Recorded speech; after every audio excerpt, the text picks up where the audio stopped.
Yeah, I think that the question is, where does our giftedness fit in with God's guidance? That's a question. Where does our giftedness fit in with God's guidance?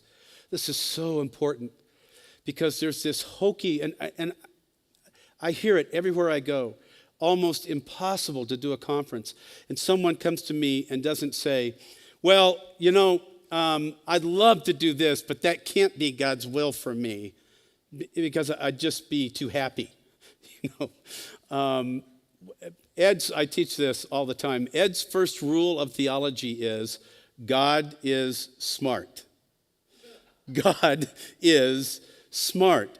He's not going to gift us in a way that will frustrate us. There's nothing holy about being miserable. Walking with God will be miserable enough because of all of the resistance against Christ on earth.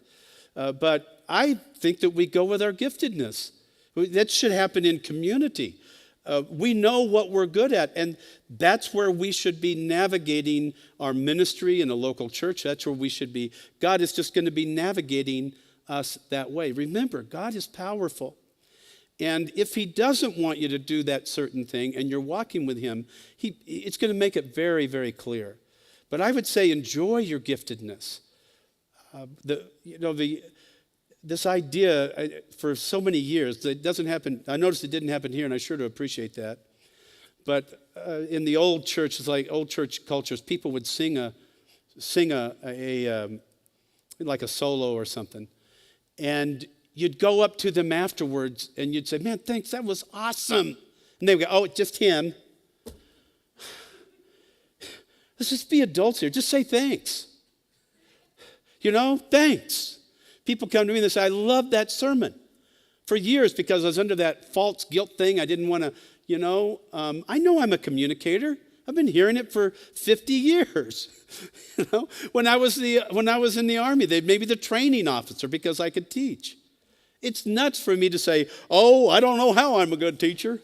Well, I think I'm a good teacher because God gifted me this way. He had it planned for me to do this. And so when someone comes to me and says, "Hey, that was a great sermon, it blessed my life," I look at them and I say, "Hey, thanks. I really appreciate that because that's what I live for."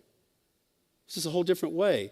I don't feel ashamed of my strengths. But I need community to navigate those strengths so that my weaknesses don't undermine what I do. Does that make sense? Yeah, okay.